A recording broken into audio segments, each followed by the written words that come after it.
नमस्कार दोस्तों, मेरे प्यारे भारत के भाइयों और बहनों, आप सभी का एक बार फिर से दोस्तों हिंदी भारत में स्वागत है।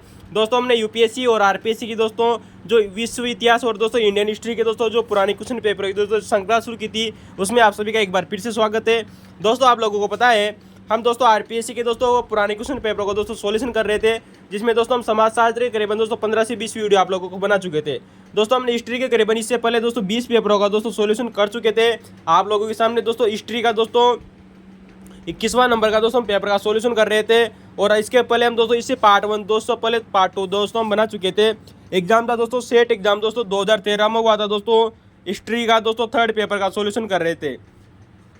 तो दोस्तों अगर आपको दोस्तों वीडियो की दोस्तों अगर क्वालिटी नजर कम आए दोस्तों, तो वीडियो की दोस्तों क्वालिटी बढ़ाइएगा दोस्तों। वीडियो बहुत ही शानदार रहने वाला है दोस्तों, और हाँ वीडियो के अंदर जरूर बने रहिएगा दोस्तों, क्योंकि इतनी धमाकेदार सीरीज है दोस्तों आपके लोगों के लिए आने वाले समय में दोस्तों। यूपीएससी हो चाहे वो आरपीएससी हो दोस्तों, फर्स्ट ग्रेड हो सेकंड ग्रेड हो, चाहे वो दोस्तों हेड मास्टर का एग्जाम हो, असिस्टेंट प्रोफेसर हो दोस्तों, नेट जीआरएफ हो दोस्तों, बहुत कम संभावना है दोस्तों, ताकि यहाँ से दोस्तों पूरी तरह से आप लोगों को क्वेश्चन मिलने की संभावना रहेगी दोस्तों। विश्वास कीजिए नहीं भारत चैनल पर। अभी हाल ही में दोस्तों असिस्टेंट प्रोफेसर का एग्जाम हुआ था दोस्तों मई 2024 में दोस्तों। इसमें दोस्तों हूबहू क्वेश्चन आपके लोगों के दोस्तों इसी श्रृंखला से आई है दोस्तों। विश्वास कीजिए नहीं भारत चैनल पर। और दोस्तों ये निबाल चैनल को आप अपने दोस्तों के साथ जो ज्वाइन करना न भूलें, शेयर करें दोस्तों। आप दोस्तों WhatsApp channel, Instagram channel, Facebook channel को दोस्तों ज्वाइन करने न भूलें, ताकि दोस्तों आप मनोरंजन के साथ में पढ़ाई भी कर सकें। तो दोस्तों इंडियन हिस्ट्री की दोस्तों श्रृंखला में आज का हमारा दोस्तों जो वीडियो है ये 43वां नंबर का वीडियो है। और दोस्तों हमारा दोस्तों जो आज का पेपर है वो सेट एग्जाम 2013 का दोस्तों हिस्ट्री का थर्ड पेपर था दोस्तों। तीसरे पेपर में दोस्तों करीबन दोस्तों इसमें 50 क्वेश्चन के लगभग आए हैं दोस्तों, जिनको हम दोस्तों करीबन पार्ट 3 या 4 में दोस्तों कंप्लीट करेंगे। दोस्तों हम एक पार्ट में दोस्तों करीबन 10 से 12 क्वेश्चन हो गए दोस्तों समाधान कर सकते हैं, सोल्यूशन कर पाते हैं दोस्तों। तो दोस्तों आज का हमारा दोस्तों ये पार्ट नंबर 2 है दोस्तों। सेट एग्जाम 2013 का पेपर था हिस्ट्री का। इससे पहले हम दोस्तों पार्ट 1 आप लोगों को कंप्लीट कर चुके थे। अगर आपने अभी तक पार्ट 1 जाकर नहीं देखा है तो पहले उसे जरूर देखिए। अगर हाँ दोस्तों, अगर आपने दोस्तों आरपीएससी के दोस्तों इससे पहले 20 पेपरों का दोस्तों जब हमने सोल्यूशन किया है उनको जाकर नहीं देखा है तो पहले उनको जाकर देखिएगा दोस्तों, तभी आपको इस श्रृंखला दोस्तों बहुत मजेदार रहेगी। क्योंकि दोस्तों वहाँ पर दोस्तों जब हमने सोल्यूशन कराए थे दोस्तों आप लोगों को एग्जाम का दोस्तों, तो हूबहू क्वेश्चन आप लोगों को यहाँ पर एग्जाम में देखने को जरूर मिलेंगे। ठीक है दोस्तों, चलो दोस्तों आइए शुरुआत करते हैं। दोस्तों हम इससे पहले पार्ट 1 में दोस्तों 10 क्वेश्चन का सॉल्यूशन कर चुके थे। 11वां क्वेश्चन आप लोगों के सामने। अगर अभी तक आपने दोस्तों वीडियो की क्वालिटी नहीं बढ़ाई है दोस्तों, तो वीडियो की क्वालिटी बढ़ाइएगा दोस्तों। वीडियो बहुत मजेदार रहने वाला है। आज के बाद में एक भी क्वेश्चन बाहर नहीं जाएगा दोस्तों हिस्ट्री का। ठीक है दोस्तों, क्वेश्चन है आप लोगों के सामने 11 नंबर का क्वेश्चन की वैशेषिक दर्शन के अनुसार पदार्थ को कितने भागों में बांटा गया है। दोस्तों आपके लिए ये दोस्तों एक क्वेश्चन है दोस्तों, प्राचीन भारत से दोस्तों एक क्वेश्चन आया है कि वैश्विक दर्शन के अनुसार पदार्थ को कितने भागों में विभाजित किया गया है।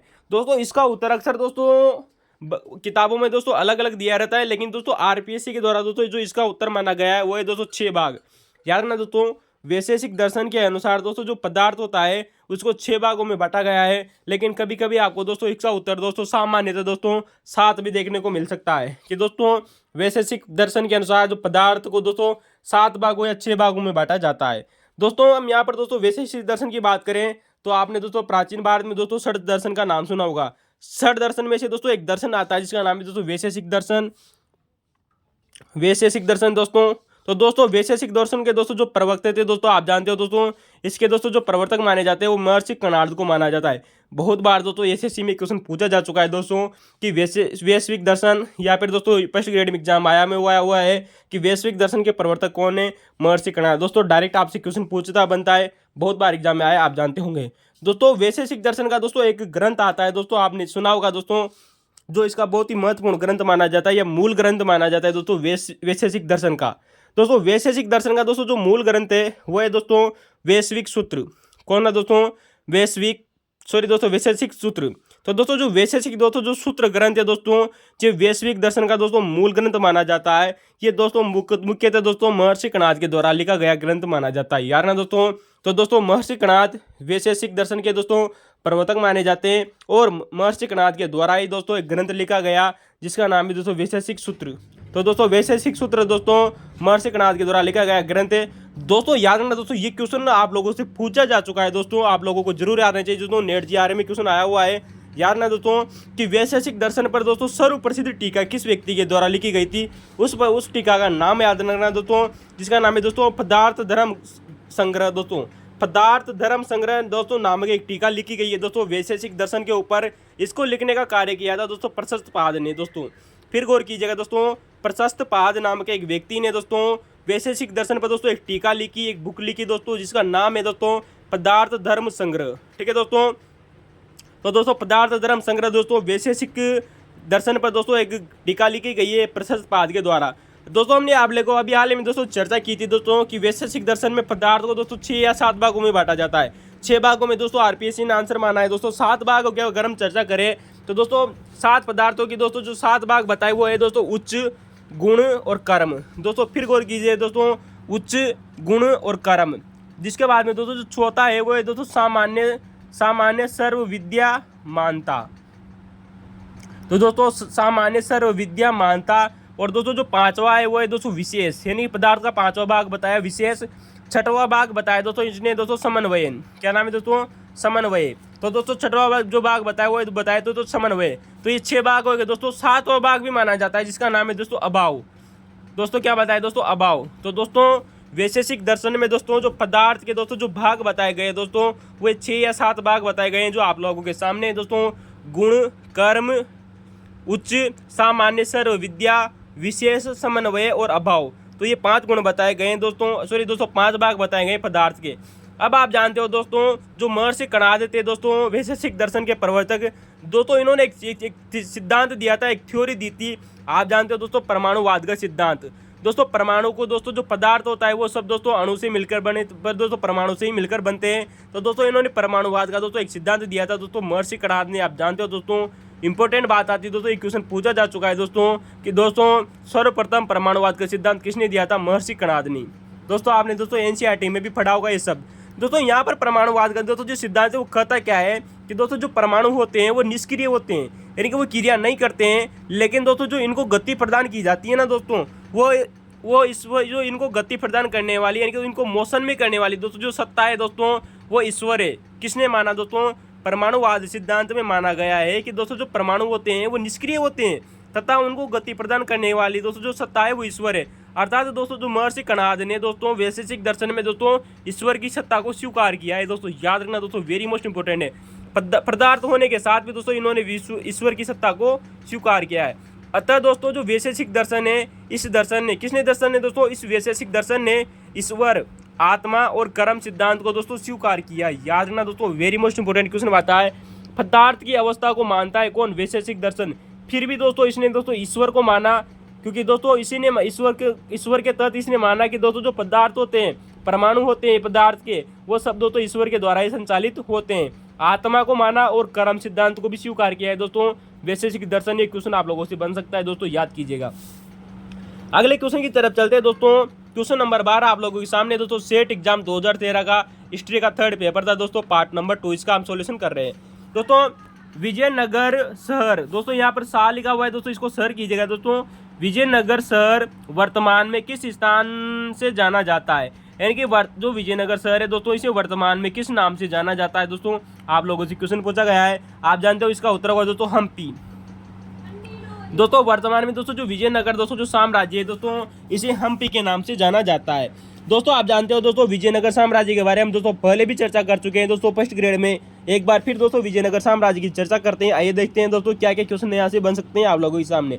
बहुत बार एग्जामों में दोस्तों आया हुआ क्वेश्चन है कि विजयनगर साम्राज्य की स्थापना दोस्तों हरिहर और दोस्तों जो बुक्का था दोस्तों हरिहर प्रथम व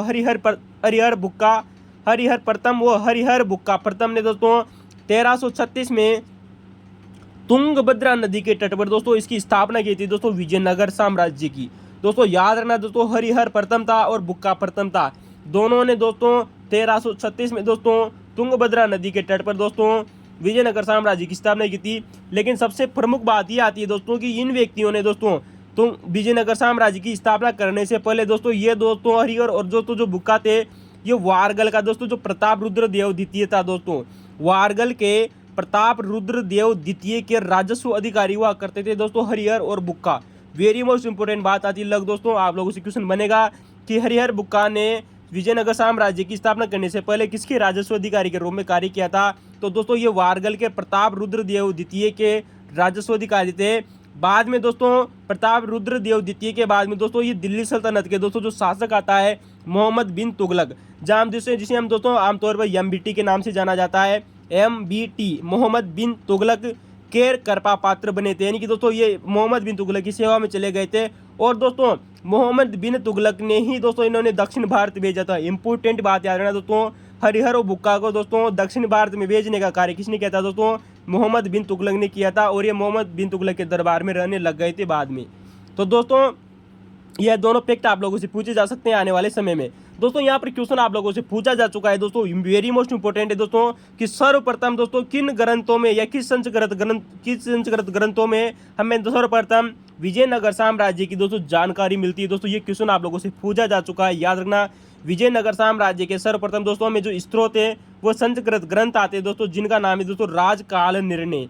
याद रखना दोस्तों, राजकाल निर्णय नाम का एक ग्रंथ है, और एक और ग्रंथ है जिसका नाम है तो दोस्तों विद्यारण्य काल ज्ञान। दोस्तों ये दो ग्रंथ है दोस्तों जिनमें दोस्तों हमें सर्वप्रथम विजयनगर साम्राज्य की दोस्तों जानकारी मिलती है, राजकाल निर्णय, विद्यारण्य काल ज्ञान। तो दोस्तों ये दोस्तों याद रखना दोस्तों, दो ग्रंथ है जिनमें विजयनगर साम्राज्य की सर्वप्रथम चर्चा की गई है। दोस्तों ये आप लोगों से एक बार क्वेश्चन बना हुआ है दोस्तों, नेट GRA में आप लोगों से क्वेश्चन बन सकता है, फर्स्ट ग्रेड में क्वेश्चन बन सकता है, असिस्टेंट प्रोफेसर में बन सकता है, UPSC में क्वेश्चन बन सकता है। विजयनगर साम्राज्य की दोस्तों राजधानियां कौन कौन सी रही थी और उनका दोस्तों क्रम देखिएगा दोस्तों, और कितनी राजधानियां थी। अगर दोस्तों आप लोगों ने इनकी राजधानियां कभी पढ़ी है तो दोस्तों हमें कमेंट में जरूर बताइएगा। नहीं पढ़ी ना दोस्तों तो अपने दोस्तों को शेयर करना ना भूले, और वीडियो के अंत तक जरूर बनिए रहेगा दोस्तों, वीडियो की क्वालिटी बढ़ाइएगा। दोस्तों आप जानते हो दोस्तों विजयनगर साम्राज्य की दोस्तों 4 राजधानियां रही थी। दोस्तों वेरी मोस्ट इंपोर्टेंट बात आती है दोस्तों, नेट GRA में क्वेश्चन पूछा जा सकता है आप लोगों से कि विजयनगर साम्राज्य की 4 राजधानियां हुआ करती थी। दोस्तों 4 राजधानियों में दोस्तों जो पहली राजधानी बनी थी दोस्तों विजयनगर साम्राज्य की, वो थी दोस्तों कंपीली। दोस्तों कंपीली राजधानी दोस्तों बनी थी, जिसे अनिगोंडी भी कहते हैं। ये 1336 से दोस्तों 1342 तक दोस्तों इसकी राजधानी रही थी। दूसरी राजधानी बनी थी दोस्तों विजयनगर, जो कि दोस्तों 1342 से 1570 तक दोस्तों इसकी राजधानी रही थी। दोस्तों सर्वाधिक समय तक विजयनगर ही राजधानी रही थी। जबकि चौथी राजधानी रही थी दोस्तों पेनगोंडा। दोस्तों पेनगोंडा को दोस्तों बेनुगोंडा के नाम से भी जाना जाता है, और ये दोस्तों 1570 से 1614 तक दोस्तों राजधानी रही थी दोस्तों विजयनगर साम्राज्य की। 1570 से 1614 ईस्वी तक दोस्तों पेनगोंडा इसे जिसे बेनुकोंडा भी कहते हैं, ये राजधानी रही थी। और चौथी राजधानी बनी थी दोस्तों चंद्रगिरी। क्या नाम है दोस्तों? चंद्रगिरी, 1614 ईस्वी में। तो गौर कीजिएगा दोस्तों, विजयनगर साम्राज्य की 4 राजधानियां अनेगोंडी, विजयनगर, पेनकोंडा और चंद्रगिरी 4 राजधानियां रही थी दोस्तों। ठीक है दोस्तों, फिर देख लीजिए दोस्तों विजयनगर साम्राज्य पर की दोस्तों 4 राजधानियां रही थी, अनिगोंडी, विजयनगर, पेनगोंडा और चंद्रगिरी। तो दोस्तों इनको क्रम देखिएगा, और कब से कब तक रही थी? सर्वाधिक समय तक रही थी दोस्तों विजयनगर। ठीक है दोस्तों, तो सर्वाधिक समय तक दोस्तों जो राजधानी रही थी वो विजयनगर ही रही थी, हम्पी, जिसे वर्तमान में दोस्तों हम्पी कहते हैं। अब बात आती है दोस्तों कि विजयनगर साम्राज्य की स्थापना का उद्देश्य क्या था। इंपोर्टेंट क्वेश्चन बनता है दोस्तों आप लोगों से कि विजयनगर साम्राज्य की दोस्तों जो स्थापना की गई थी इसका उद्देश्य क्या था दोस्तों हरिहर बुक्का का। इसका उद्देश्य था दोस्तों कि उन्होंने एक शक्तिशाली हिंदू राज्य की स्थापना करनी थी, क्योंकि हरिहर और दोस्तों जो बुक्का थे दोस्तों ये ब्राह्मण थे। कौन थे दोस्तों? ब्राह्मण थे। तो एक शक्तिशाली हिंदू राज्य की स्थापना करना था दोस्तों। हमने आप लोगों को भी हाल ही में बताया कि विजयनगर साम्राज्य की पर दोस्तों 4 राजधानियां रही थी, और दोस्तों 4 वंशों ने इस पर शासन किया था। कौन कौन सा राजवंश था दोस्तों, उसके संस्थापक कौन था, और उस राजवंश का अंतिम शासक कौन था? आप लोगों से क्वेश्चन बार बार बन रहा है दोस्तों, याद कीजिएगा। तो दोस्तों हम आप लोगों को पहले भी बता चुके हैं दोस्तों कि विजयनगर साम्राज्य पर दोस्तों 4 वंशों ने शासन किया था। नंबर 1 आता है दोस्तों संगम वंश। संगम वंश की दोस्तों स्थापना आप जानते हो दोस्तों 1336 में दोस्तों ब्राह्मण व्यक्ति दोस्तों हरिहर वो बुक्का ने की थी। संगम वंश का पीरियड रहा था दोस्तों 1336 से 1485 तक। दोस्तों कब तक दोस्तों? 1336 से दोस्तों 1485 में दोस्तों करीबन 150 सालों तक दोस्तों, लगभग 150 साल तक दोस्तों संगम वंश ने दोस्तों विजयनगर साम्राज्य पर दोस्तों शासन किया, और इसके अंतिम व्यक्ति हुए थे दोस्तों विरूपाक्ष द्वितीय। ये क्वेश्चन पूछा जा चुका है दोस्तों कि संगम वंश के अंतिम व्यक्ति कौन था, अंतिम शासक कौन था दोस्तों संगम वंश का। दूसरा वंश आता है दोस्तों सलाऊ वंश। दोस्तों कौन सा दोस्तों? सालू वंश। दोस्तों सालू वंश जानते हो दोस्तों आपने, करीबन इसने लगभग दोस्तों 19-20 वर्षों तक ही शासन किया था दोस्तों। 1485 लगाकर 1504 तक, यानी कि दोस्तों करीबन 19 सालों तक या 20 सालों तक दोस्तों इसने शासन किया था सालू वंश ने दोस्तों। और इसकी दोस्तों जो संस्थापक थे वो थे दोस्तों सालू नरसिंह। याद रखना दोस्तों कौन थे दोस्तों, सालू व नरसिंह दोस्तों जो व्यक्ति थे, इन्होंने दोस्तों सालू वंश की स्थापना की थी। याद रखना दोस्तों विजयनगर साम्राज्य के ऊपर। दोस्तों आप जानते हो दोस्तों नरसिंह दोस्तों इसका स्थापना करने वाला भी है, और दोस्तों नरसिंह ही इसका अंतिम शासक भी माना जाता है। लेकिन जो अंतिम शासक था वो था दोस्तों इमद्री नरसिंह। याद रखना दोस्तों इमद्री नरसिंह नाम का दोस्तों जो व्यक्ति था वो सालू वंश का अंतिम शासक माना जाता है। तो दोस्तों नरसिंह की स्थापना करता है और अंतिम शासक भी नरसिंह ही रहता है। लेकिन अलग अलग बात है दोस्तों, सालू और नरसिंह ने स्थापना की थी और इमद्री नरसिंह दोस्तों इसका अंतिम वंश माना जाता है शासक। दोस्तों अगला वंश आता है दोस्तों तुलु वंश। दोस्तों कौन दोस्तों, तुलु वंश। दोस्तों जो तुलु वंश है दोस्तों इसने 1504 से 1565 तक दोस्तों इस पर शासन किया था दोस्तों विजयनगर साम्राज्य पर। यूं कहें दोस्तों करीबन इसने 61 वर्षों तक दोस्तों लगभग शासन किया था। इसकी स्थापना करने वाले व्यक्ति है दोस्तों वीर नरसिंह। कौन था दोस्तों, वीर नरसिंह था। दोस्तों आप जानते हो दोस्तों वीर नरसिंह के समय दोस्तों एक विदेशी यात्री भारत आया था जिसका नाम है दोस्तों भारथेमा। क्या नाम है दोस्तों, भारथेमा। दोस्तों तुलु वंश का दोस्तों जो अंतिम शासक था दोस्तों वो था दोस्तों सदाशिव राय। याद रखना दोस्तों सदाशिव राय दोस्तों तुलु वंश का अंतिम शासक माना जाता है, और तुलु वंश की स्थापना करता है वीर नरसिंह। और वीर नरसिंह के समय दोस्तों भारतीय में दोस्तों भारत आता है विदेश यात्री जो कि दोस्तों इटली का रहने वाला था। वहीं आप जानते हो दोस्तों दोस्तों विजयनगर साम्राज्य पर दोस्तों जो अंतिम वंश आता है वो है दोस्तों अराविदु वंश। क्या नाम है दोस्तों, अराविदु वंश। दोस्तों अराविदु वंश ने दोस्तों 1565 से 1616 तक ईस्वी तक दोस्तों शासन किया था। करीबन हम कह सकते हैं दोस्तों करीबन इसने दोस्तों 51 सालों तक दोस्तों इस पर शासन संभाला था। तो दोस्तों इसकी संस्थापक थे दोस्तों तिरुमल, और दोस्तों अंतिम वंश शासक आते हैं श्रीरंग तृतीय। दोस्तों श्रीरंग तृतीय दोस्तों अराविदु वंश के अंतिम शासक हैं, और इसे विजयनगर साम्राज्य का अंतिम शासक भी माना जाता है दोस्तों श्रीरंग तृतीय को। याद रखना दोस्तों विजय श्रीरंग तृतीय वीर इंपोर्टेंट है, विरूपाक्ष के बारे में क्वेश्चन आ चुका है दोस्तों, याद रखना। तो दोस्तों अगर इसकी ट्रिक याद रखना चाहिए दोस्तों संगम वंश, सालू वंश, तुलु वंश और दोस्तों अराविदु वंश यानी संसातुव। तो दोस्तों ट्रिक याद रख लीजिए दोस्तों संसातुव। स यानी दोस्तों संगम वंश, सा यानी दोस्तों सालू वंश, तु यानी दोस्तों तुलु वंश और यानी अराविदु वंश। ठीक है दोस्तों, अब हम बात करते हैं दोस्तों जहां से बार बार एग्जामों में दोस्तों क्वेश्चन रिपीट हो रहा है दोस्तों कि विजयनगर साम्राज्य और दोस्तों जो बहमनी साम्राज्य था उसमें दोस्तों जो विदेशी यात्री दोस्तों जो भारत आए थे दोस्तों उनको दोस्तों क्रम में जमाना आने का क्वेश्चन आता है। कौन कौन से व्यक्ति भारत आए थे दोस्तों ये भी हमें बताना होता है। तो दोस्तों बात करते हैं दोस्तों विजयनगर साम्राज्य और बहमनी साम्राज्य के समय भारत आने वाले विदेशी व्यक्तियों के नाम। नंबर एक बात है तो आ जाती है दोस्तों निकोलो कोंटी। आप जानते हो दोस्तों पहले भी हमने आप लोगों को इससे पहले भी हम फर्स्ट ग्रेड में आप लोगों को बता चुके हैं दोस्तों कि दोस्तों जो निकोलो कोंटी था दोस्तों ये देवराय प्रथम के समय भारत आया था। कब दोस्तों, देवराय दोस्तों जो प्रथम था दोस्तों संगम वंश का शासक उसके समय दोस्तों ये भारत आया था। तो देवराय प्रथम के समय भारत आया था। माना जाता है दोस्तों ये विजयनगर साम्राज्य के समय इटली से यानी कि दोस्तों ये वेनिस से आया था दोस्तों इटली की राजधानी जो आप जानते हैं दोस्तों वेनिस है, और यहाँ की राजधानी वेनिस से इटली से आने वाला पहला व्यक्ति माना जाता है दोस्तों विजयनगर साम्राज्य में निकोलो कोंटी। ठीक है दोस्तों, तो दोस्तों निकोलो कोंटी इटली से आया था दोस्तों। देवराय प्रथम के समय आया था दोस्तों 1420 से 1422 तक दोस्तों विजयनगर साम्राज्य का प्रथम विदेशी यात्री माना जाता है निकोलो कोंटी। हम आप लोगों को दोस्तों पहले भी बता चुके हैं दोस्तों कि दोस्तों अब्दुल रज्जाक समरकंदी। दोस्तों करम भी जरूर याद रखना दोस्तों कौन सा व्यक्ति कब आया था। दोस्तों हम यहाँ पर करम ही लगा रहे हैं दोस्तों कि कर्म से कौन सा व्यक्ति पहले आया था। तो निकोलो कोंटी सर्वप्रथम आया। दूसरे नंबर पर जो व्यक्ति आया दोस्तों वो है अब्दुल रज्जाक। दोस्तों अब्दुल रज्जाक दोस्तों आप जानते हो दोस्तों 1442 से 1444 के बीच में भारत आया था। तो दोस्तों 1400 से 1444 तक दोस्तों ये भारत आया था। ये दोस्तों ये पारस से भारत आया था दोस्तों, और देवराय द्वितीय के समय भारत आया था दोस्तों। याद रखना दोस्तों निकोलो कोंटी देवराय प्रथम के समय भारत आया, जबकि दोस्तों अब्दुल रज्जाक समरकंदी दोस्तों देवराय द्वितीय के दरबार में भारत आया था। दोस्तों उस समय दोस्तों जो पारस के शाह हुआ करते दोस्तों उनका नाम आता है दोस्तों सुल्तान शाहरुख। क्या नाम है दोस्तों, तो दोस्तों जो अब्दुल रज्जाक दोस्तों जो समरकंदी थे दोस्तों ये दोस्तों पारस का एक शासक आता है जिसका नाम है दोस्तों सुल्तान शाहरुख। दोस्तों उसका एक प्रतिनिधि के रूप में दोस्तों ये भारत आया था दोस्तों, और विजयनगर साम्राज्य में आया था। देवराय द्वितीय के समय भारत आया था दोस्तों। याद रखना दोस्तों क्वेश्चन आप लोगों से बनता है कि देवराय द्वितीय के समय कौन भारत आया था। विदेशी यात्री अब्दुल रज्जाक जो कि दोस्तों पारस के शाह सुल्तान शाहरुख ने दोस्तों भेजा था इसे। दोस्तों ये इसकी एक बुक भी आती है दोस्तों, एग्जाम में आ सकती है दोस्तों, याद रखना।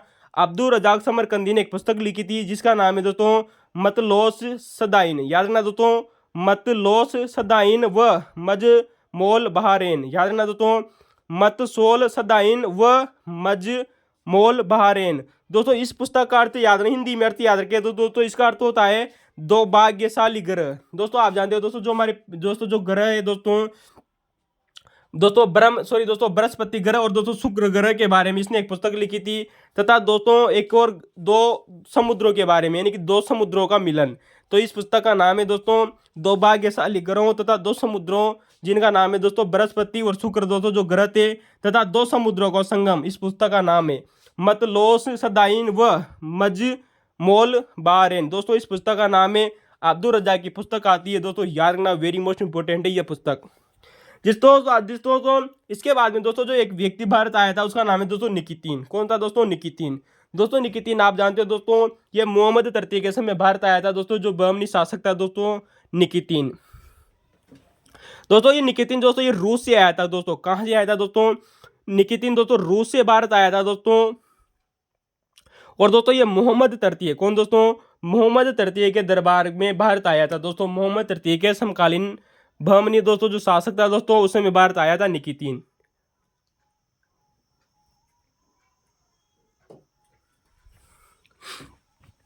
दोस्तों अगले की बात करें दोस्तों, चौथा नंबर आता है दोस्तों, वो आता है दोस्तों कृष्णदेवराय के समय भारत में व्यक्ति वाला व्यक्ति डुआर्ट बारबोसा। तो दोस्तों जो डुआर्ट बारबोसा था दोस्तों, तो चौथा और 6 नंबर का दोस्तों जो व्यक्ति भारत आया था वो आया था दोस्तों डुआर्ट बारबोसा 1500 ईस्वी से दोस्तों 1516 तक। दोस्तों याद रखना दोस्तों इसका टाइमिंग पीरियड जरूर याद रखना दोस्तों, इसका टाइमिंग पीरियड भी एग्जाम में दिया हुआ है। डुआर्ट बारबोसा दोस्तों 1500 ईस्वी से 1516 के समय दोस्तों कृष्णदेवराय के समय भारत आया था दोस्तों। याद रखना दोस्तों कृष्णदेवराय के समय दोस्तों ये भारत आया था दोस्तों। आप जानते हो दोस्तों ये पुर्तगाल से भारत आया था। कहाँ से आया था दोस्तों? पुर्तगाल से भारत आने वाला व्यक्ति था दोस्तों डुआर्ट बारबोसा।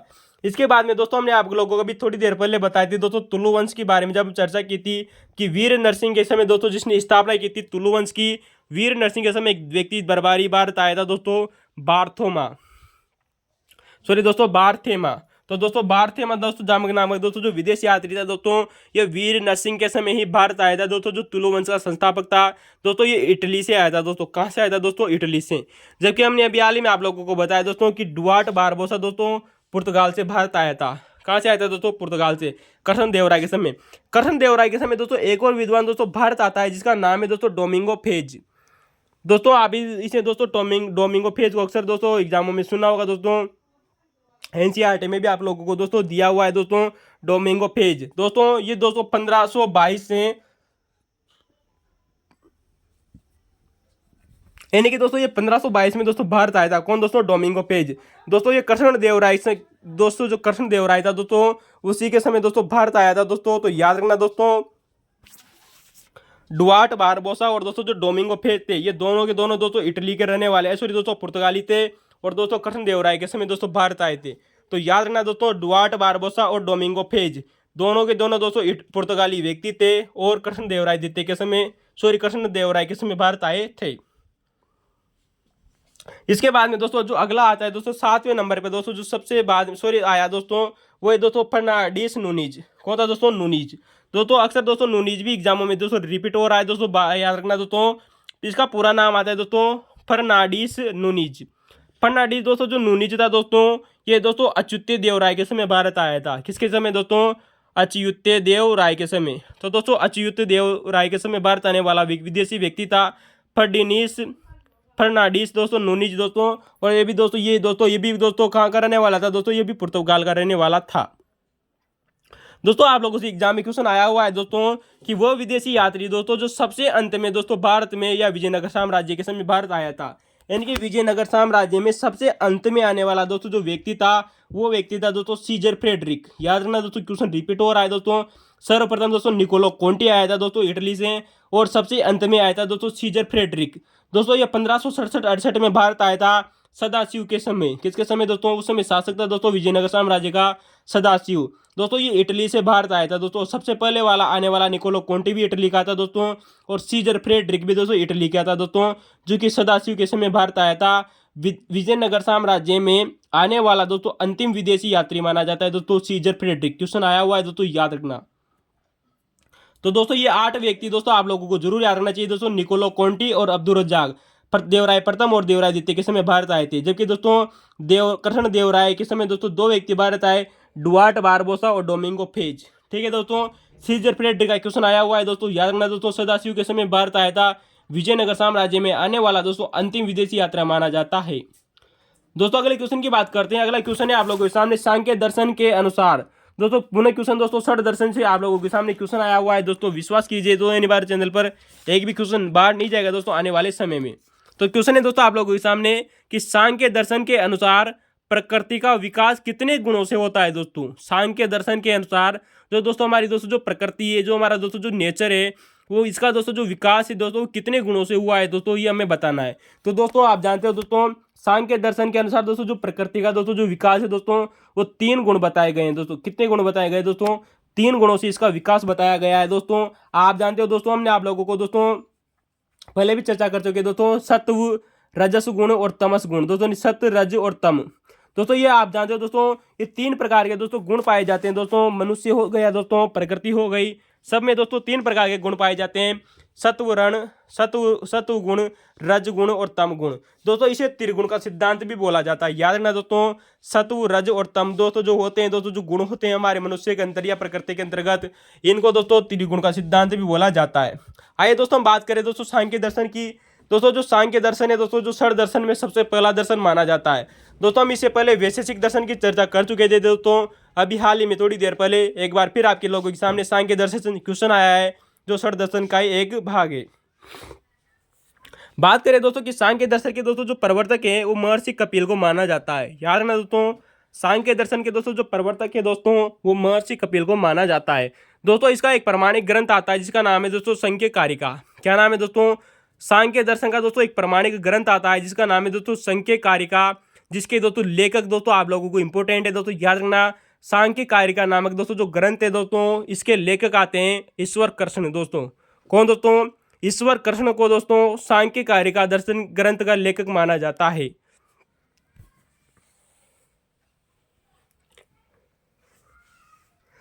वहीं आप लोगों को पता है था दोस्तों, हमने अभी हाल ही में चर्चा की कि दोस्तों जो षड दर्शन है दोस्तों, इनमें सबसे प्राचीन माना जाता है दोस्तों सांख्य दर्शन।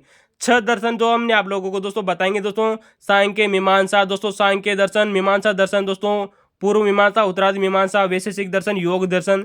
इन सब दर्शनों में दोस्तों जो सबसे प्राचीन है दोस्तों, वो है दोस्तों सांख्य दर्शन। सांख्य दर्शन के प्रवर्तक दोस्तों महर्षि कपिल है। इसका एक प्रमाणिक ग्रंथ है सांख्य कारिका, जिसके लेखक दोस्तों ईश्वर कृष्ण आते हैं। तो दोस्तों सांख्य दर्शन दोस्तों द्वैतवादी है दोस्तों। इंपॉर्टेंट बात है रखना दोस्तों, जो सांख्य दर्शन है दोस्तों ये द्वैतवादी है। द्वैतवादी का अर्थ हुआ यहाँ पर दोस्तों कि दोस्तों जो ईश्वर की दोस्तों जो हमारी जो सृष्टि है दोस्तों, हमारी पृथ्वी है दोस्तों, इसकी दोस्तों जो उत्पत्ति है वो ईश्वर ने नहीं की, बल्कि प्रकृति और मनुष्य के द्वारा इसकी उत्पत्ति की गई है। इसे ही दोस्तों द्वैतवादी का सिद्धांत कहते हैं। तो दोस्तों आप जानते हो दोस्तों, तो दोस्तों जो सांख्य दर्शन है दोस्तों ये द्वैतवादी है। द्वैतवादी का यहाँ पर अर्थ होने का मतलब है दोस्तों कि ईश्वर ने इस सृष्टि की उत्पत्ति नहीं की, बल्कि इस सृष्टि की उत्पत्ति पुरुष और प्रकृति के द्वारा हुई है दोस्तों। यही दोस्तों द्वैतवादी सिद्धांत कहलाता है। तो सांख्य दोस्तों जो दर्शन है वो द्वैतवादी है दोस्तों। आप लोगों ने सुना होगा दोस्तों कि दोस्तों जो सांख्य दर्शन है दोस्तों, इसमें कुल 25 तत्वों को स्वीकार किया गया है दोस्तों। तत्वों की बात हो रही है दोस्तों यहाँ पर कि सांख्य दर्शन में दोस्तों 25 तत्वों की दोस्तों जो दोस्तों अस्तित्व का स्वीकार किया गया है। याद रखना दोस्तों, आप लोगों से क्वेश्चन बन सकता है दोस्तों कि सांख्य दर्शन के अनुसार कितने तत्वों की अस्तित्व स्वीकार किया गया है। इसका उत्तर होगा दोस्तों 25 तत्व। वहीं आप जानते हो दोस्तों, सांख्य दर्शन के अनुसार दोस्तों जो मनुष्य में दोस्तों जो दुख पाए जाते हैं दोस्तों प्रकृति में, 3 प्रकार के दुख बताए गए दोस्तों प्रकृति में। याद रखना दोस्तों, कितने प्रकार के दुख? 3 प्रकार के। नंबर याद रखना दोस्तों, आप लोगों से दोस्तों दर्शन शास्त्र में भी क्वेश्चन बनता है कि दुख कितने प्रकार के होते हैं? 3 प्रकार के। नंबर वो एक आता है दोस्तों आध्यात्मिक दुख दोस्तों। कैसा दुख दोस्तों? आध्यात्मिक दुख दोस्तों, दुख। और दूसरा आता है दोस्तों आदि भौतिक दुख। कौन सा दुख दोस्तों? आदि भौतिक दुख। और तीसरा दुख आता है दोस्तों, वो है दोस्तों आदि देवीय दुख। तो दोस्तों 3 प्रकार के दुख बताए गए हैं दोस्तों सांख्य दर्शन के अनुसार। आध्यात्मिक दुख, आदि भौतिक दुख और आदि देवीय दुख, 3 प्रकार के दुख होते हैं दोस्तों। अगर वहीं हम बात करें दोस्तों कि सांख्य दर्शन के अनुसार दोस्तों जो मुक्ति है, जिसे हम दोस्तों मोक्ष बोलते हैं, और वहीं दोस्तों इसे मुक्ति को दोस्तों इस्लाम धर्म है उसे इसमें दोस्तों बका कहा जाता है। वहीं दोस्तों जैन धर्म में दोस्तों इसे दोस्तों अनंत चतुष्टय भी कहा गया है, कैवल्य भी कहते हैं। तो दोस्तों जो सांख्य दर्शन है इसमें दोस्तों जो मोक्ष होता है या मुक्ति होती है वो 2 प्रकार की बताई गई है। वेरी मोस्ट इंपोर्टेंट याद रखना है, अक्सर बच्चे इसी में कंफ्यूजन हो जाएंगे कि मोक्ष कितने प्रकार का होता है। तो दोस्तों सांख्य दर्शन के अनुसार दोस्तों जो मोक्ष है वो 2 प्रकार का होता है, जीवन मुक्ति और विदेह मुक्ति। दोस्तों जीवन मुक्ति का मतलब होता है पूरी तरह से दोस्तों अंतरात्मा दोस्तों परमात्मा में विलीन हो जाना, और विदेह मुक्ति का अर्थ है दोस्तों कि जीवन का अंत होना, यानी कि दोस्तों शरीर से मुक्ति। तो दोस्तों ये हमारा सांख्य दर्शन था दोस्तों, आप लोगों को कैसा लगा। आप दोस्तों अगले क्वेश्चन की तरफ चलते हैं। क्वेश्चन नंबर 14 आप लोगों के सामने दोस्तों कि निम्न सिख गुरुओं को क्रम में जमाइए। दोस्तों आप लोगों को 4 सिख दोस्तों जो धर्म के दोस्तों जो गुरु थे उनको दिया गया था, उनको क्रम में जमाना था। आइए दोस्तों हम इनको क्रम में जमा देते हैं आप लोगों के लिए। तो दोस्तों सर्वप्रथम दोस्तों जो ऑप्शन था उसके अनुसार गुरु अंगद सर्वप्रथम आएंगे। गुरु अंगद के बाद में दोस्तों आप जानते हो दोस्तों यहाँ पर एक और सिख गुरु हुए थे, गुरु रामदास। कौन दोस्तों? गुरु अंगद, और गुरु अंगद के बाद में दोस्तों बात आएंगे दोस्तों गुरु रामदास, और गुरु रामदास के बाद में आएंगे दोस्तों गुरु अर्जन देव। तो तीसरा ऑप्शन था गुरु अर्जन देव, और चौथा ऑप्शन था दोस्तों हरगोविंद। तो दोस्तों हमने यहाँ पर क्रम से जमा दिया है, इनको एक बार देखिएगा दोस्तों कि निम्न सिख गुरुओं को दोस्तों क्रम से जमाइएगा। गुरु अंगद पहले आएंगे दोस्तों, गुरु अंगद के बाद में आएंगे दोस्तों गुरु रामदास, और गुरु रामदास के बाद में आएंगे दोस्तों गुरु अर्जन देव, और गुरु अर्जुन देव के बाद में आएंगे दोस्तों हरगोविंद। तो दोस्तों 4 दोस्तों सिख गुरु थे, उनको क्रम में जमा दिया। दोस्तों अक्सर आप लोगों से यहाँ से क्वेश्चन बार बार रिपीट हो रहा है दोस्तों कि दोस्तों सिख धर्म के दोस्तों जो 10 गुरु हुए थे दोस्तों उनको हमें क्रम में जमाना होता है। इसके लिए आप दोस्तों यहाँ पर एक सूत्र याद कीजिएगा दोस्तों, याद रखना दोस्तों, एक भी क्वेश्चन बाहर नहीं जाएगा दोस्तों। सूत्र है दोस्तों जो नानक अंगद अमर है दोस्तों, ट्रिक याद कीजिएगा दोस्तों, नानक अंगद अमर हैं, रामदास अर्जुन ने। कौन दोस्तों? जो रामदास अर्जुन थे दोस्तों, तो रामदास अर्जुन ने हर हर तेग गोविंद बोला था दोस्तों, याद कीजिएगा दोस्तों, नानक अंगद अमर हैं, रामदास अर्जुन ने हर हर गोविंद तेज गोविंद बोला। तो फिर गौर कीजिएगा दोस्तों, ट्रिक है आप लोगों के सामने कि नानक अंगद थे दोस्तों वो अमर हैं, आप जानते हो दोस्तों नानक अंगद अमर हैं। रामदास अर्जुन ने हर हर हर तेग गोविंद बोला। तो दोस्तों ये आप लोगों के सामने सूत्र है। नानक से हो जाएगा दोस्तों नानक जी, गुरु नानक, और अंगद से हो जाएगा दोस्तों गुरु अंगद जी। दोस्तों अमर का हो जाएगा तो हो जाएगा दोस्तों अमरदास जी। कौन दोस्तों? अमरदास जी, और अमरदास जी के बाद में बनेंगे दोस्तों गुरु रामदास जी। कौन आएंगे दोस्तों? गुरु रामदास जी, और गुरु रामदास जी के बाद में आएंगे दोस्तों गुरु अर्जुन देव जी। कौन दोस्तों? गुरु अर्जुन देव जी। दोस्तों यहाँ पर 3 बार हर हर हर आया है, तो एक हर का अर्थ होता है दोस्तों हर गोविंद। क्या नाम है दोस्तों? हर गोविंद। दूसरे हर का अर्थ हो जाएगा दोस्तों हर राय। क्या नाम है दोस्तों? गुरु हर राय। तो दोस्तों हर राय, हर गोविंद, हर राय, और दोस्तों हर किशन। तो दोस्तों ये 3 दोस्तों हर के नाम से याद कीजिएगा दोस्तों, हर गोविंद, हर राय और हर किशन। तेग का अर्थ हो जाएगा दोस्तों गुरु तेग बहादुर, और गोविंद का अर्थ हो जाएगा दोस्तों हर गोविंद। तो दोस्तों ये 10 सिख गुरु हुए थे दोस्तों, इनका सूत्र याद कीजिएगा दोस्तों, एक भी दोस्तों क्वेश्चन गलत नहीं जाएगा, क्रम से हैं दोस्तों, याद कीजिएगा दोस्तों। नानक अंगद अमर हैं, रामदास अर्जुन ने हर हर हर हर तेग गोविंद बोला। तो 3 बार हर आएगा दोस्तों, हर गोविंद, हर राय और हर किशन। ठीक है दोस्तों। अगला क्वेश्चन है आप लोगों के सामने दोस्तों कि यहाँ पर आप लोगों को दोस्तों 4 ऑप्शन दिए गए थे और उनको मिलाना था। दोस्तों हम इस क्वेश्चन को आप लोगों को पहले भी बता चुके हैं दोस्तों, अगर आपने हमारे पुराने वीडियो देखा हो तो। दोस्तों ये नंबर 1 पर दोस्तों जो ऑप्शन दिया गया था उसके अनुसार है दोस्तों कि खराज क्या है। दोस्तों हम आप लोगों को पहले भी बता चुके हैं दोस्तों, लेकिन एक बार फिर देखिएगा दोस्तों, आप लोगों के सामने क्वेश्चन है दोस्तों सेट एग्जाम 2013 का हिस्ट्री का 3rd पेपर, जिसका हम सोल्यूशन कर रहे थे दोस्तों पार्ट 2 में। तो दोस्तों खराज क्या है दोस्तों? गैर मुसलमानों यानी कि मुसलमानों के अलावा दोस्तों जितने भी धर्म के दोस्तों जो व्यक्ति थे उनसे दोस्तों जो खराज नाम का दोस्तों एक भूमि कर लिया जाता था। दोस्तों वेरी मोस्ट इंपॉर्टेंट बात जाना है दोस्तों कि खराज क्या था दोस्तों? भूमि करता। दोस्तों दिल्ली सल्तनत में हमने आप लोगों को पहले बताया था दोस्तों कि 2 प्रकार के भूमि कर और 2 प्रकार के दोस्तों धार्मिक कर बड़े फेमस थे दोस्तों। नंबर 1 दोस्तों जो भूमि कर था उसे खराज कहा जाता था, गैर मुसलमानों से लिया जाने वाला भूमि कर होता था। खम्स क्या होती थी दोस्तों? हमने आप लोगों को बताया था दोस्तों, जो खम्स होती थी दोस्तों ये युद्ध की लूट होती थी, ऐसे दोस्तों खजाना भी कहा जाता था दोस्तों। तो दोस्तों युद्ध की लूट बोल दीजिए दोस्तों, या बोल दीजिए दोस्तों खजाना, इसे खम्स कहा जाता था। दोस्तों हमने आप लोगों को बताया कि दोस्तों 5 प्रकार के कर प्रचलित थे दोस्तों दिल्ली सल्तनत में, 2 प्रकार के भूमि कर और 2 प्रकार के धार्मिक कर। तो दोस्तों जो उस्र होता था, क्या होता था दोस्तों, जो उस्र होता था दोस्तों, ये मुसलमानों से लिया जाने वाला दोस्तों एक प्रकार का भूमि कर होता था। यानी कि मुसलमानों से लिया जाने वाला भूमि कर कौन सा है दोस्तों, उस्र। वहीं दोस्तों जो खराज ये दोस्तों गैर मुसलमानों यानी कि मुसलमानों के अलावा दोस्तों जितने भी धर्म के व्यक्ति थे उनसे लिया जाने वाला कराज था भूमि कर। तो दोस्तों खराज और दोस्तों जो उस्र है ये क्या है दोस्तों, भूमि कर है।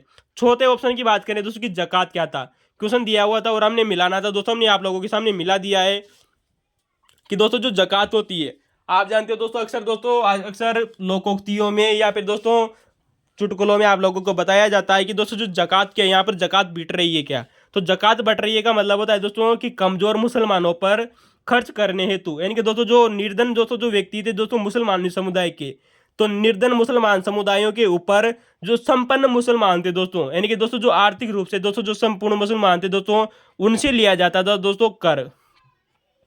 तो कमजोर मुसलमानों पर खर्च करने हेतु संपन्न मुसलमानों से लिया जाने वाला दोस्तों जो कर था उसे जकात कहा जाता था। तो दोस्तों ये इसका नाम है दोस्तों धार्मिक कर। दोस्तों एक धार्मिक यानी कि दोस्तों धार्मिक कर दोस्तों जो मुसलमानों से लिया जाता था वो है दोस्तों जकात, जबकि जजिया नामक दोस्तों जो धार्मिक कर था दोस्तों ये गैर मुसलमानों से लिया जाता था। तो दोस्तों जजिया नामक गैर मुसलमानों से लिया जाने वाला एक प्रकार का कर था। तो 2 धार्मिक कर हो गए दोस्तों, 2 भूमि कर हो गए, और दोस्तों जो खम्स होती थी या युद्ध की लूट होती थी। ठीक है दोस्तों, चलिए दोस्तों अगले क्वेश्चन की तरफ चलते हैं। आप लोगों के सामने क्वेश्चन नंबर 15 है दोस्तों कि अकबर के संदर्भ में, यानी कि दोस्तों जो मुगल शासक दोस्तों जो अकबर हुआ था दोस्तों, तीसरे नंबर का मुगल बादशाह था दोस्तों अकबर। तो दोस्तों मुगल शासक अकबर के संदर्भ में निम्न घटनाओं को क्रम में जमाइए। दोस्तों यहाँ पर 4 घटनाएं दी गई थी आप लोगों को एग्जाम में, उन 4 घटनाओं को दोस्तों क्रम में जमाना था। दोस्तों आइए हमने दोस्तों इन घटनाओं को दोस्तों क्रम में जमा दिया है दोस्तों आपके लिए दोस्तों, ताकि आप लोगों को दोस्तों सहूलियत हो दोस्तों पढ़ाई करने में। तो दोस्तों 4 घटनाएं हम पहले भी आप लोगों को बता चुके हैं दोस्तों, इन घटनाओं के बारे में आपने हमारे पुराने वीडियो देखे होंगे। तो पता है दोस्तों अकबर के द्वारा दोस्तों जजिया कर की समाप्ति, दोस्तों इसका उत्तर होगा दोस्तों 1564 में दोस्तों अकबर ने जजिया कर को समाप्त कर दिया था। ठीक है दोस्तों, वहीं दोस्तों इसके बाद में आता है दोस्तों जो दूसरा ऑप्शन दिया गया था 1564 के बाद में जजिया कर की समाप्ति के बाद में, जो दूसरे नंबर पे दोस्तों जो ऑप्शन था उसका उत्तर होगा कि आगरा से दोस्तों जो फतेहपुर सीकरी राजधानी परिवर्तन करना। तो दोस्तों आप जानते हो दोस्तों फतेहपुर सीकरी को दोस्तों, यानी कि दोस्तों जो फतेहपुरी दोस्तों जो नगर बसाया गया था ये 1570 के लगभग दोस्तों फतेहपुर सीकरी दोस्तों इसको बनाया गया था नगर को। तो दोस्तों राजधानी जब नगर बनने के बाद में बनेगी, यानी कि 1570 के बाद में। दोस्तों इसके बाद में दोस्तों जो तीसरा ऑप्शन दोस्तों उसको क्रम में जमाना था वो है दोस्तों इबादत खाने की स्थापना। आप जानते हो दोस्तों इबादत खाने की स्थापना दोस्तों 1575 में हुई थी। इस पर दोस्तों जो धार्मिक परिवेश था वो 1578 में दिया गया था, और इबादत खाने पर दोस्तों जो परिचर्चाओं पर रोक 1582 में लगाई गई थी। दोस्तों चौथा ऑप्शन के अनुसार देखें तो चौथा ऑप्शन था दोस्तों दीन ए इलाही की शुरुआत। आप जानते हो दोस्तों दीन ए इलाही नामक दोस्तों जो धर्म था दोस्तों इसकी स्थापना दोस्तों 1582 में की गई थी। तो दोस्तों हमने आप लोगों को इन घटनाओं को दोस्तों क्रम में जमा दिया है। फिर गौर कीजिएगा दोस्तों जजिया कर की समाप्ति दोस्तों 1564 में हुई थी दोस्तों। आगरा से फतेहपुर सीकरी राजधानी परिवर्तन दोस्तों 1570 के बाद में हुई थी दोस्तों। ठीक है दोस्तों, क्योंकि आप जानते हो दोस्तों फतेहपुर सीकरी की दोस्तों जो स्थापना है वो दोस्तों 1570 में हुई थी। यानी कि दोस्तों जब 1570 में स्थापना हुई तो स्थापना होने के बाद ही दोस्तों राजधानी बनी थी कौन दोस्तों, आगरा। इसके बाद में इबादत खान आता दोस्तों, इबादत खान की स्थापना 1575 में, और दीन इलाही धर्म की शुरुआत दोस्तों 1582 में की थी। तो दोस्तों आप जानते हो दोस्तों हमने आप लोगों को पहले भी बताया दोस्तों कि अकबर के द्वारा घोड़े दागने की दोस्तों जो प्रथा थी दोस्तों ये 1574 में शुरुआत की गई थी। कभी कभी एग्जाम में दोस्तों 1573 भी मिल जाता है, याद रखना। तो घोड़े दागने की प्रथा दोस्तों अकबर के द्वारा 1574 में शुरू की गई थी, याद रखना। दोस्तों आप जानते हो दोस्तों 1575 में दोस्तों अकबर के द्वारा एक गुप्तचर विभाग भी बनाया गया था। दोस्तों याद रखना दोस्तों 1575 में दोस्तों आप लोगों को 3 बातें याद रखनी है दोस्तों। इबादत खाने की स्थापना हुई 1575 में, गुप्तचर विभाग की स्थापना हुई दोस्तों 1575 में। आप जानते हो दोस्तों मनसबदारी व्यवस्था भी दोस्तों 1575 में शुरू की गई थी। तो फिर गौर कीजिएगा दोस्तों मनसबदारी व्यवस्था भी 1575 में शुरू की गई थी। ठीक है दोस्तों,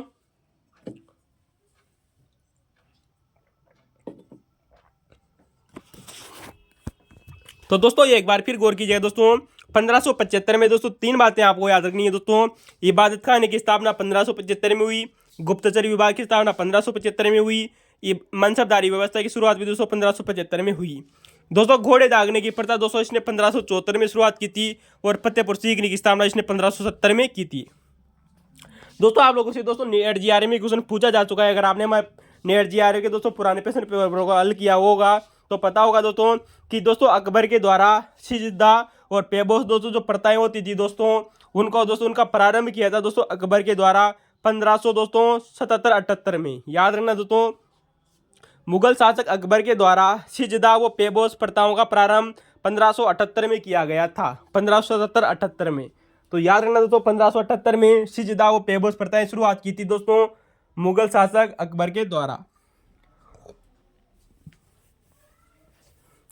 वहीं दोस्तों अगर हम अगले क्वेश्चन की बात करें दोस्तों, हमने दोस्तों अभी हाल ही में थोड़ी देर पहले आप लोगों को बताया कि इबादत खाने की स्थापना 1575 में हुई, लेकिन दोस्तों इसी इबादत खाने में दोस्तों सभी धर्मों को प्रवेश की अनुमति कब दी गई थी। ये क्वेश्चन रिपीट हो रहा है दोस्तों आप लोगों के सामने। इसका उत्तर होगा दोस्तों 1578। दोस्तों इबादत खाने की स्थापना 1575 में हुई, और इबादत खाने में सभी धर्मों को प्रवेश की दोस्तों जो अनुमति दी गई थी वो 1578 में दी गई थी। वहीं दोस्तों आप लोगों को एक बात और याद रखनी चाहिए दोस्तों कि इबादत खाने पर, किस पर दोस्तों, इसी इबादत खाने पर दोस्तों जो रोक लगाई गई थी। याद रखना दोस्तों, इबादत खाने में दोस्तों ये परिचर्चाएं दोस्तों जो होती थी दोस्तों सभी धर्मों पर परिचर्चाएं दोस्तों जो होती थी, इन पर रोक लगाई गई थी दोस्तों 1582 में। दोस्तों तीन याद रखना दोस्तों, इबादत खाने के बारे में आप लोगों को तीन चीज़ें याद रखनी है। इबादत खाने की स्थापना दोस्तों 1575 में हुई, इबादत खाने में दोस्तों सभी धर्मों पर दोस्तों जो प्रवेश को अनुमति कब दी गई थी 1578 में, और इसी इबादत खाने में दोस्तों जो परिचर्चाएं होने लग गई थी दोस्तों 1578 के बाद में इन पर रोक लगा दी गई थी दोस्तों 1582 में। तीनों बातें याद रखना दोस्तों, वेरी मोस्ट इंपॉर्टेंट है। वहीं दोस्तों आप लोगों को पता होगा दोस्तों एक बात आती है दोस्तों कि विवाह की आयु निर्धारण। याद रखना दोस्तों, अकबर के द्वारा दोस्तों जो बच्चे होते थे दोस्तों शादी विवाह की दोस्तों इसने निर्धारित की थी दोस्तों आयु दोस्तों 1582 में। तो दोस्तों विवाह की आयु निर्धारित की थी इसने दोस्तों, जो में लड़कियों की आयु 14 वर्ष और लड़कों की आयु दोस्तों 16 वर्ष निर्धारित की थी दोस्तों मुगल शासक अकबर के द्वारा। याद रखना दोस्तों, मुगल शासक अकबर ने दोस्तों 1582 में 3 कार्य किए थे दोस्तों, आप लोगों को पता होगा 3 कार्य दोस्तों बहुत ही सर्वाधिक प्रसिद्ध है दोस्तों इसके। 1582 में दोस्तों इबादत खाने पर की परिचर्चाओं पर रोक लगा दी गई। 1582 में दोस्तों इसने विवाह की आयु निर्धारित की, महिलाओं की आयु दोस्तों 14 वर्ष और पुरुषों की आयु 16 वर्ष। आप जानते हो दोस्तों 1582 में दोस्तों इसने दोस्तों एक दीन इलाही धर्म भी चलाया था। कौन सा दोस्तों, दीन इलाही दोस्तों धर्म भी चलाया था, जो ऑप्शन में आप लोगों को दिया हुआ था। वहीं आप जानते हो दोस्तों इसने एक संवत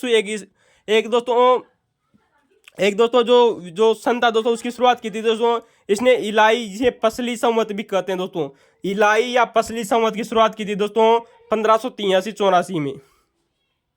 जबकि दोस्तों आप लोगों से क्वेश्चन दोस्तों नेट जीआरए में क्वेश्चन पूछा जा चुका है, अगर आप लोगों को पता होगा तो, कि दोस्तों जो मुगल शासक दोस्तों जो अकबर था इसने पशुवध के ऊपर रोक लगा दी थी दोस्तों। जो कुछ महत्वपूर्ण दोस्तों जो दिवस होते थे, जैसे कि बात करें दोस्तों होली, दीपावली, रक्षाबंधन, इन पर दोस्तों कुछ निश्चित दिनों पर अकबर के द्वारा पशुवध पर रोक लगाई गई थी दोस्तों 1583 में। जानते हो दोस्तों 1583 में, जबकि विधवा पुनर्विवाह को अनुमति दी गई थी दोस्तों 1587 में। याद रखना दोस्तों, मुगल शासक दोस्तों अकबर के द्वारा विधवा पुनर्विवाह को दोस्तों कानूनी रूप दिया गया था दोस्तों 1587 में, जबकि विवाह संबंधी दोस्तों जो आयु निर्धारित की गई थी दोस्तों वो 1582 में निर्धारित की गई थी, 14 साल व 16 साल लड़कियों की और पुरुषों की। तो दोस्तों ये मुगल शासक अकबर के कुछ कार्य थे दोस्तों जो बार बार एग्जामों में दोस्तों रिपीट हो रहे हैं, आप लोगों को याद रखने चाहिए। तो दोस्तों 4 ऑप्शन आ गए आप लोगों के सामने, और 8 ऑप्शन हमने बता दिए दोस्तों जो विभिन्न एग्जामों में आप लोगों से रिपीट हुए हैं दोस्तों, याद रखना। तो दोस्तों ये थे, अगले क्वेश्चन की चर्चा करेंगे दोस्तों आप लोगों के सामने। अगला क्वेश्चन है दोस्तों कि कौन सी इमारत दोस्तों अलाउद्दीन खिलजी द्वारा निर्मित नहीं है। दोस्तों यहाँ पर दोस्तों जो अलाउद्दीन खिलजी था दोस्तों इसकी बात हो रही है दोस्तों अलाउद्दीन खिलजी की।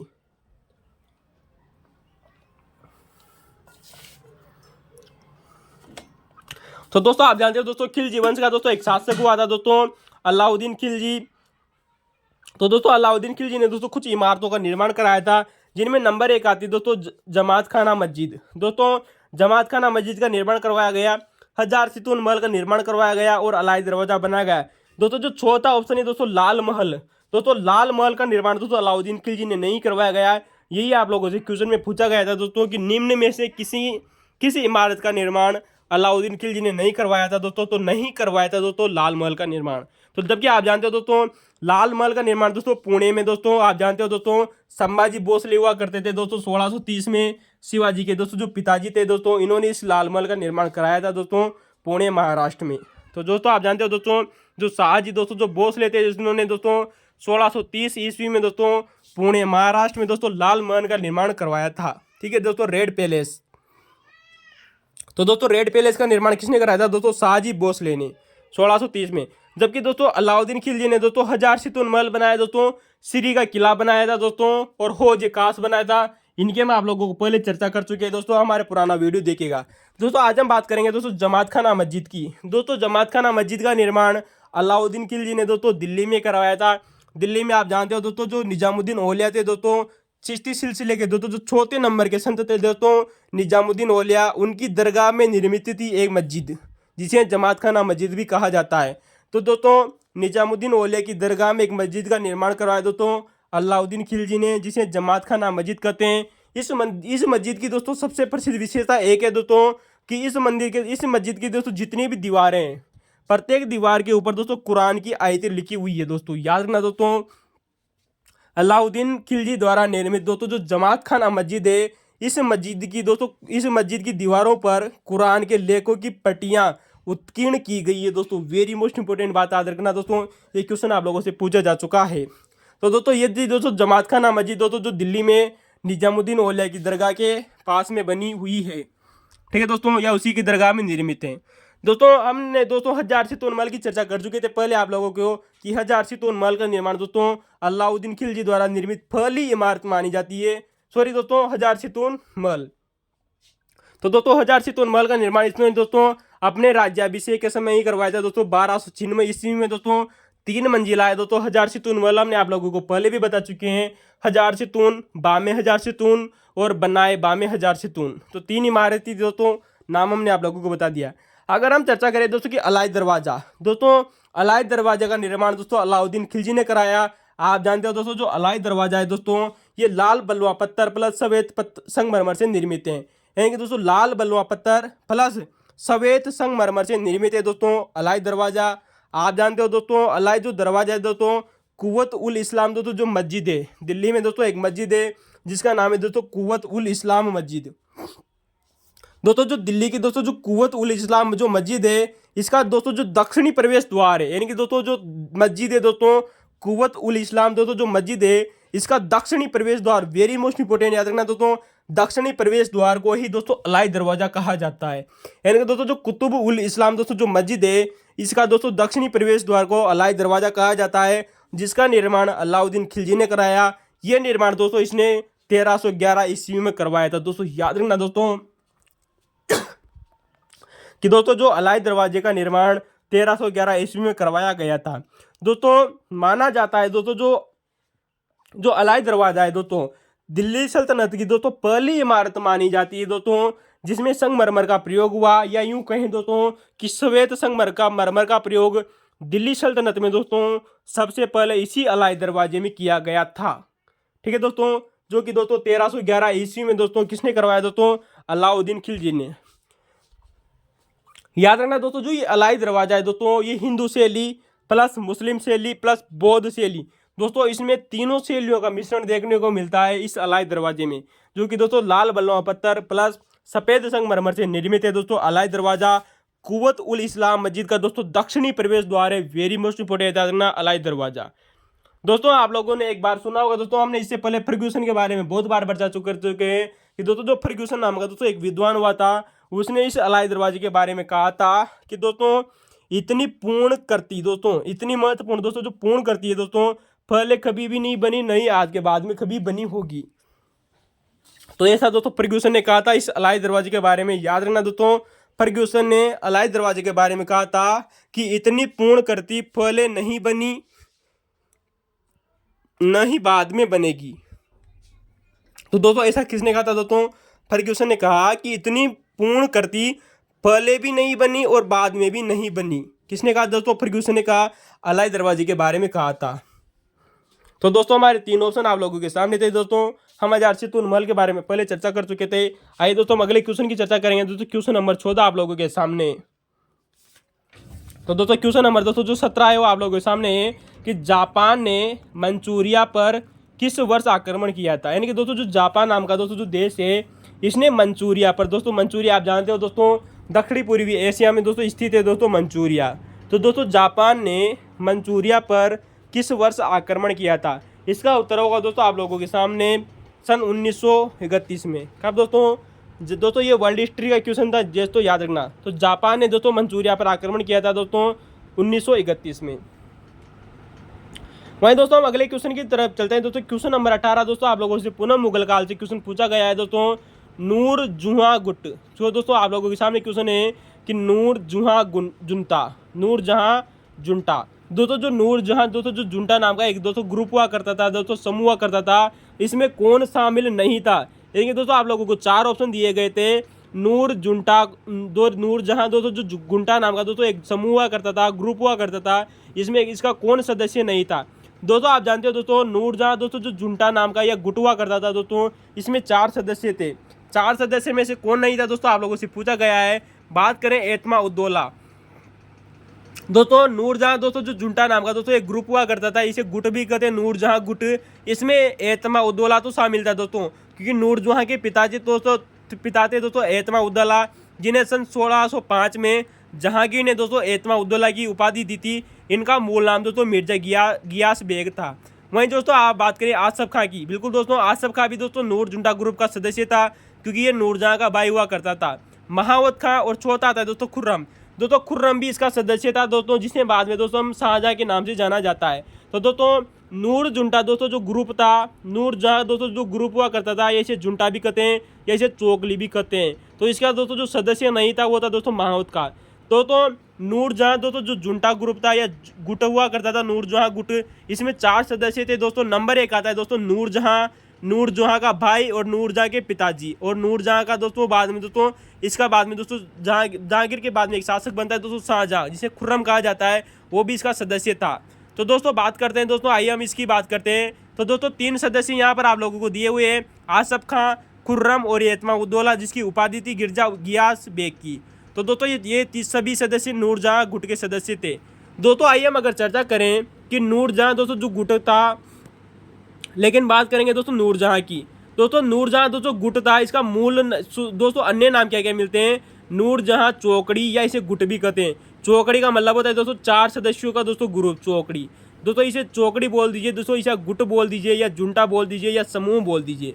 दोस्तों आप लोग जानते हो दोस्तों जहांगीर के समय दोस्तों ये सबसे प्रभावशाली दोस्तों ग्रुप रहा था, जिसने जहांगीर का दोस्तों जो दरबार हुआ करता था उसकी राजनीति को प्रभावित किया था इस नूरजहाँ जुंटा ग्रुप ने। दोस्तों इसने 1611 से लगाकर 1620 तक दोस्तों मुगल साम्राज्य को प्रभावित किया था, या मुगल साम्राज्य पर दोस्तों शासन किया था नूर जुंटा ग्रुप ने जहांगीर के समय में। दोस्तों आप जानते हो दोस्तों थॉमस रो दोस्तों जब भारत आया था दोस्तों, एक अंग्रेज भी दोस्तों जो थॉमस रो था दोस्तों जब भारत आ रहा था, तब दोस्तों ये इसी समय भारत आया था दोस्तों। थॉमस रो आप जानते हो दोस्तों 1615 में भारत आया था दोस्तों। थॉमस रो एक अंग्रेज व्यक्ति था, हमने आप लोगों को पहले भी बताया है। इसने दोस्तों इस नूर जुंटा ग्रुप के बारे में बताया है, यानी उल्लेख भी किया है। तो दोस्तों थॉमस रो ने भी इस नूरजहाँ गुट के बारे में उल्लेख किया है। वहीं आप जानते हो दोस्तों जो नूरजहाँ थी दोस्तों ये बीबी थी दोस्तों औरंगजेब की। लेकिन अगर आज हम दोस्तों इसकी संपूर्ण चर्चा करें तो नूरजहाँ का दोस्तों मूल नाम आता है दोस्तों मेरुनिसा। नूरजहाँ तो दोस्तों इसको एक उपाधि मिली थी, किसको दोस्तों? मेरुनिसा को। यानी कि नूरजहाँ दोस्तों एक उपाधि है, लेकिन इसका मूल नाम आता है मेरुनिसा। दोस्तों ये मेरुनिसा थी दोस्तों, इसके पिता थे दोस्तों मिर्जा गियास बेग। ठीक है, नाम है दोस्तों जो नूरजहाँ थी इसका मूल नाम दोस्तों मेरुनिसा था। क्या नाम था दोस्तों? मेरुनिसा। जो मेरुनिसा थी दोस्तों इसके पिता का नाम आता है दोस्तों ख्वाजा गियास बेग। याद रखना दोस्तों ख्वाजा गियास बेग जो थे दोस्तों ये मेरुनिसा के दोस्तों पिता हुआ करते थे। दोस्तों इनको दोस्तों सन 1605 में काबुल का दीवान बनाया गया था दोस्तों अकबर के द्वारा। याद रखना दोस्तों ख्वाजा गियास बेग को 1605 में दोस्तों काबुल का दीवान बनाया गया था, और दोस्तों बाद में दोस्तों इनको मिर्जा की उपाधि दी गई थी।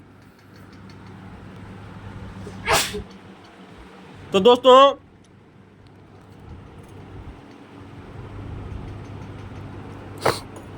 तो दोस्तों जो ख्वाजा जो गियास बेग थे दोस्तों, सन 1605 में दोस्तों इनको काबुल का दीवान बनाया गया था अकबर के द्वारा।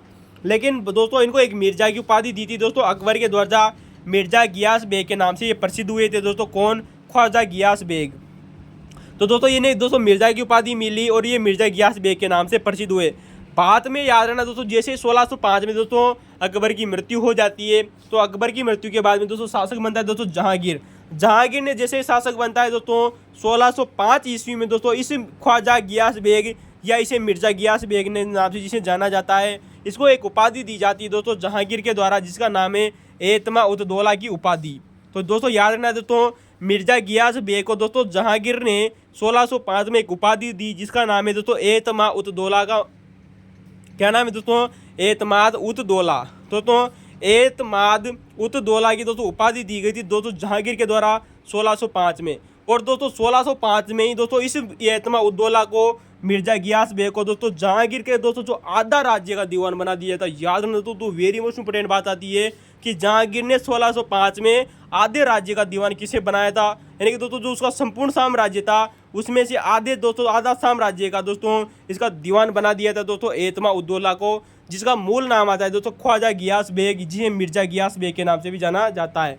दोस्तों जो मेरुन्निसा थी दोस्तों, इसकी 17 वर्ष की उम्र में दोस्तों इसका विवाह कर दिया जाता है दोस्तों अली कुली इस्तांबुल से। याद रखना दोस्तों, जो मेरुन्निसा थी दोस्तों, इसके पिता ख्वाजा गियास बेग ने 17 वर्ष की उम्र में इस मेरुन्निसा का विवाह किया था दोस्तों अली कुली इस्तांबुल से दोस्तों, जो कि एक ईरानी दोस्तों व्यक्ति था।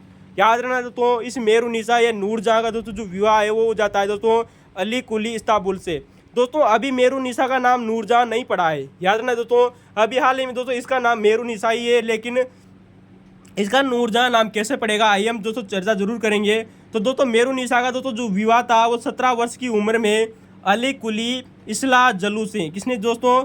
अली कुली इस्ला जलू से, जो कि दोस्तों एक ईरानी व्यक्ति था, इससे इसका विवाह हो जाता है। दोस्तों जो जहांगीर था वो इस मेरुन्निसा का दोस्तों जो पति था अली कुली इस्ला जलू से दोस्तों प्रभावित हुआ था। कैसे प्रभावित हुआ था दोस्तों?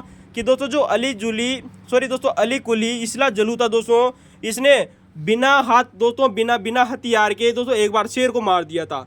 यानी कि दोस्तों बिना हथियार के दोस्तों इसने शेर को मार दिया था।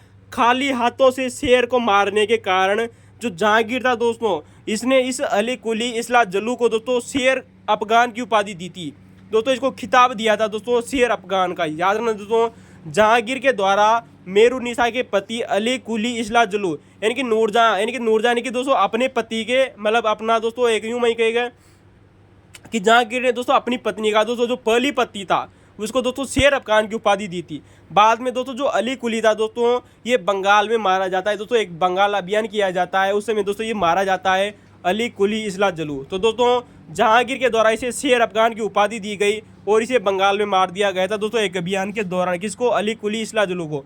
बाद में दोस्तों जो ये मेरुन्निसा थी दोस्तों, इसका विवाह दोस्तों पसंद आ जाती है दोस्तों ये जहांगीर को, और जो जहांगीर था ये इस दोस्तों विधवा महिला से दोस्तों मेरुन्निसा दोस्तों जो विधवा महिला थी दोस्तों इससे शादी करता है दोस्तों। कौन? जहांगीर। यानी कि मुगल सम्राट जहांगीर ने अली कुली इस्ला जलू की दोस्तों जो विधवा महिला थी दोस्तों उससे शादी की दोस्तों मेरुन्निसा से मई 1611 में। दोस्तों जहांगीर की उस समय दोस्तों जो उम्र हुआ करती थी वो 42 साल का जहांगीर था और 32 साल की मेरुन्निसा थी। यानी कि दोस्तों विधवा महिला थी दोस्तों मेरुन्निसा, और जहांगीर उस समय 42 साल का राजा था और मेरुन्निसा की उस समय उम्र हुआ करती थी दोस्तों 32 साल। मई 1611 में दोस्तों इनका विवाह हो जाता है जहांगीर और मेरुन्निसा का, क्योंकि जहांगीर को दोस्तों ये मेरुन्निसा बहुत ही अधिक पसंद आ जाती है। बाद में दोस्तों उसी वर्ष दोस्तों 1611 में दोस्तों जो जहांगीर के द्वारा इस मेरुन्निसा को दोस्तों 2 खिताब दिए जाते हैं। एक आता है दोस्तों बादशाह की बेगम, क्योंकि जहांगीर दोस्तों उस समय मुगल बादशाह था दोस्तों, अतः मेरुन्निसा से इसका विवाह हो जाता है दोस्तों 1611 में, तो इसे दोस्तों बादशाही बेगम कहा गया तथा राज्य की प्रथम महिला का खिताब मिला दोस्तों इस मेरुन्निसा को। वेरी मोस्ट इंपोर्टेंट बात याद रखना दोस्तों, मेरुन्निसा को 2 खिताब मिले, बादशाह की बेगम और राज्य की पहली महिला। तो दोस्तों जहांगीर 42 साल का था, मेरुन्निसा 32 साल की थी। इन दोनों का विवाह हुआ दोस्तों मई 1611 में और खिताब मिले मेरुन्निसा को। बाद में दोस्तों जो जहांगीर था दोस्तों उसको दोस्तों मेरुन्निसा से अपनी बीवी से दोस्तों बहुत प्रेम हो गया था, जो कि एक विधवा महिला थी दोस्तों, विधवा वेश्या हुआ करती थी दोस्तों मेरुन्निसा। तो दोस्तों मुगल शासक जहांगीर ने 1616 में कि दोस्तों 5 सालों बाद में दोस्तों मार्च 1616 में दोस्तों इसने इसको नूरजहाँ की उपाधि दी थी। जहांगीर को दोस्तों जो अपनी बीवी थी नूरजहाँ, सॉरी दोस्तों मेरुनिसा, वो इस जहाँ की नूर लगी। क्या लगी दोस्तों? इस जमाने की नूर लगी। अतः उसने जहांगीर ने दोस्तों इस मेरुनिसा को एक उपाधि दी दोस्तों 1616 में, मार्च 1616 में नूरजहाँ की उपाधि मिली थी दोस्तों मेरुनिसा को, याद रखना दोस्तों। तो मूल नाम मेरुनिसा था, इसे दोस्तों बाद में दोस्तों नूरजहाँ के नाम से जाना गया क्योंकि इसको नूरजहाँ उपाधि 1616 में दोस्तों जहांगीर ने दी थी। दोस्तों आप जानते हो दोस्तों जो नूरजहाँ थी दोस्तों इसका एक भाई हुआ करता था दोस्तों आसफ खां, जो कि दोस्तों आप लोगों को ऑप्शन में भी दिया गया है। जो दोस्तों आसफ खां था दोस्तों, बाद में जहांगीर के बाद में दोस्तों एक शासक बनता है दोस्तों शाहजहाँ। तो दोस्तों शाहजहाँ ने दोस्तों जो शाहजहाँ था दोस्तों उसने अपनी मम्मी की भाई की यानी कि दोस्तों अपने मामा की दोस्तों बहन से शादी कर ली थी, सॉरी दोस्तों बेटी से। तो दोस्तों मामा की शादी से दोस्तों बेटी से शादी करता है, कौन दोस्तों खुर्रम, जिसे शाहजहाँ के नाम से जाना जाता है। तो दोस्तों आसफ खां की दोस्तों एक बेटी थी अर्जुमंद बानो बेगम। अर्जुमंद बानो बेगम से दोस्तों जो विवाह करता है दोस्तों खुर्रम, और ये विवाह कौन संपन्न कराता है दोस्तों नूरजहाँ, क्योंकि नूरजहाँ के प्रभाव में था उस समय दोस्तों खुर्रम। कौन दोस्तों? खुर्रम उस समय दोस्तों नूरजहाँ के प्रभाव में था दोस्तों, याद रखना। और दोस्तों नूरजहाँ की जो माता थी दोस्तों वो है दोस्तों असमत बेगम। क्या नाम है दोस्तों? नूरजहाँ की दोस्तों जो माता थी दोस्तों असमत बेगम। बहुत बार एग्जामों में दोस्तों क्वेश्चन पूछा जा चुका है दोस्तों कि दोस्तों जो असमत बेगम थी दोस्तों नूरजहाँ की माता, इसने दोस्तों गुलाब से इत्र बनाया था। आप जानते हो दोस्तों गुलाब से इत्र बनाने का कार्य किया था दोस्तों असमत बेगम ने। दोस्तों जो गुलाब का दोस्तों जो इत्र बनाया, गुलाब से दोस्तों जो इत्र बनाया जाता था दोस्तों इसे रोगन ए जहांगीर कहा जाता था दोस्तों, याद रखना दोस्तों। तो गुलाब से इत्र बनाने की दोस्तों जो खोज है दोस्तों वो इसी नूरजहाँ की माता असमत बेगम ने की थी। बहुत बार दोस्तों ये रेलवे में एसएससी में क्वेश्चन आ चुका है, याद रखना दोस्तों। आप हमें कमेंट में जरूर बताइएगा दोस्तों कि असमत बेगम के द्वारा इस गुलाब के इत्र की खोज कहाँ पर की गई थी दोस्तों, याद रखना दोस्तों। वेरी मोस्ट इंपॉर्टेंट क्वेश्चन बनेगा कि कहाँ की थी ये खोज।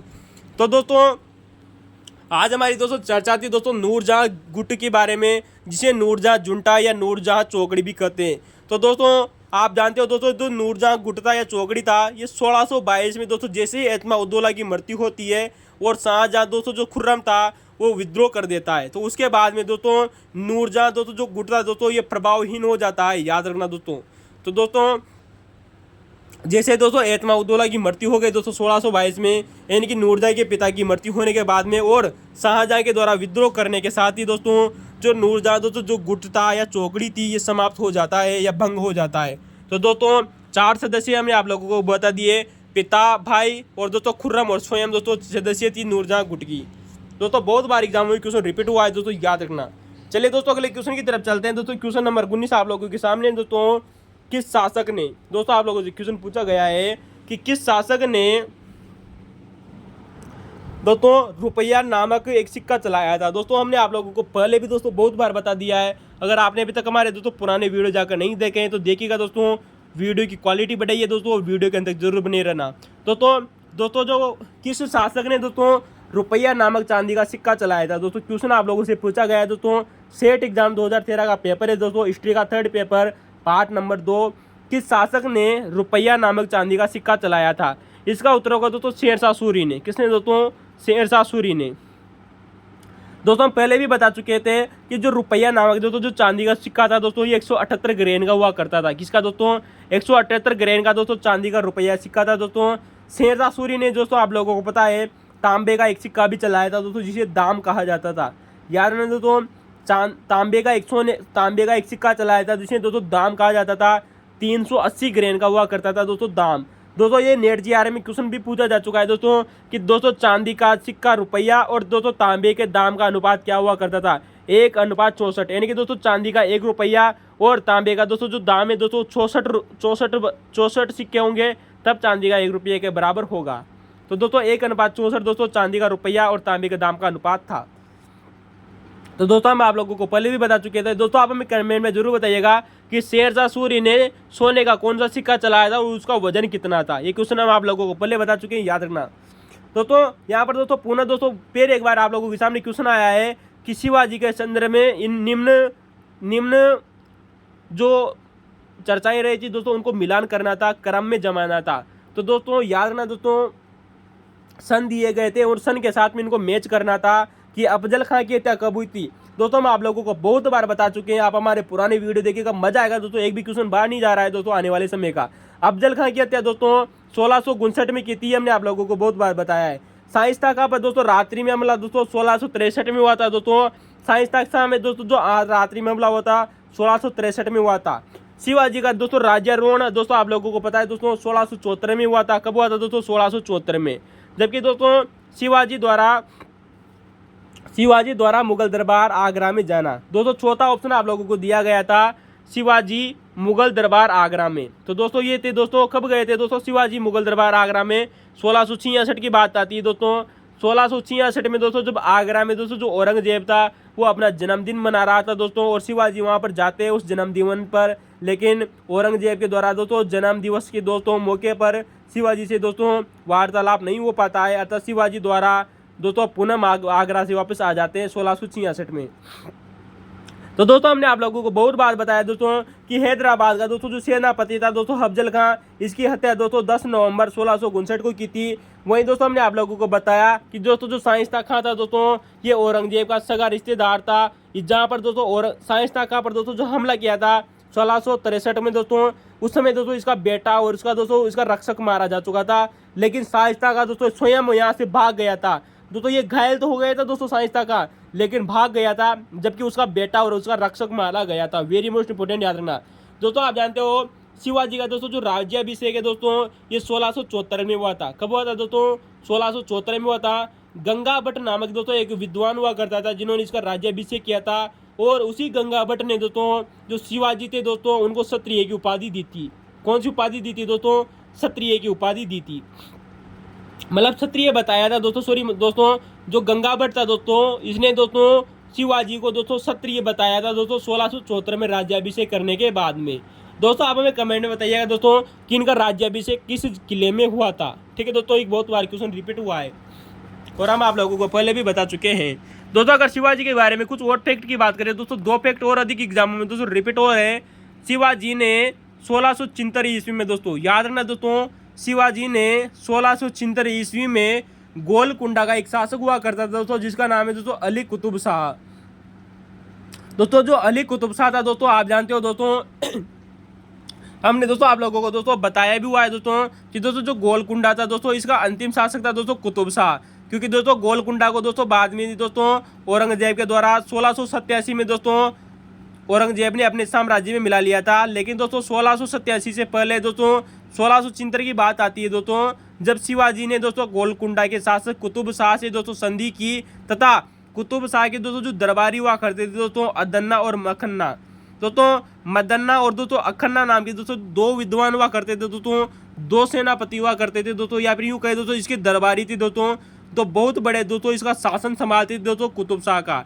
तो दोस्तों कुतुब शाह के दोस्तों दरबारी मदन्ना और अखन्ना से दोस्तों सहायता से, इनकी सहायता से, क्योंकि दोस्तों इन्हीं का दोस्तों साम्राज्य चलता था तो कुतुब शाह के दरबार में, तो मदन्ना और अखन्ना की सहायता से दोस्तों शिवाजी ने दोस्तों संधि की और शिवाजी ने दोस्तों बीजापुर पर आक्रमण करने का दोस्तों एक योजना बनाई। याद रखना दोस्तों, शिवाजी ने पहले तो दोस्तों गोलकुंडा के शासक से दोस्तों संधि कर ली जिसका नाम आता है दोस्तों कुतुब शाह।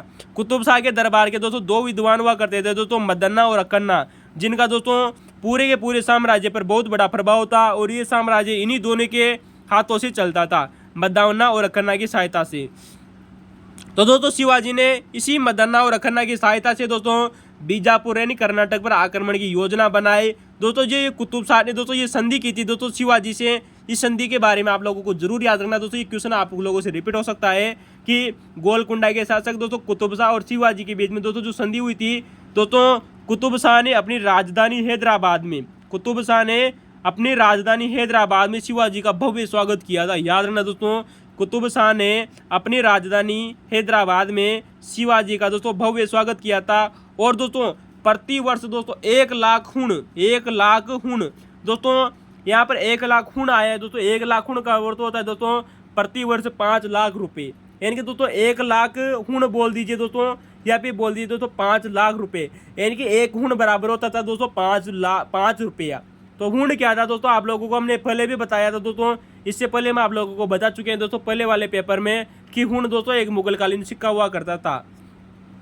तो दोस्तों जो कुतुब शाह था दोस्तों, इसने शिवाजी का स्वागत किया हैदराबाद में तथा इनको प्रतिवर्ष 1 लाख रुपए या 5 लाख रुपए या 1 लाख हुंड देगा तथा शिवाजी को दोस्तों एक सैनिक टुकड़ी भी भेजी इसने तथा तोपखाना भी दिया था। किसने दोस्तों? कुतुब शाह ने। तो सैनिक टुकड़ी दी थी दोस्तों, तोपखाना भी दिया और अपने दरबार में दोस्तों शिवाजी का एक दूत भी रखेगा। कौन दोस्तों? कुतुब शाह।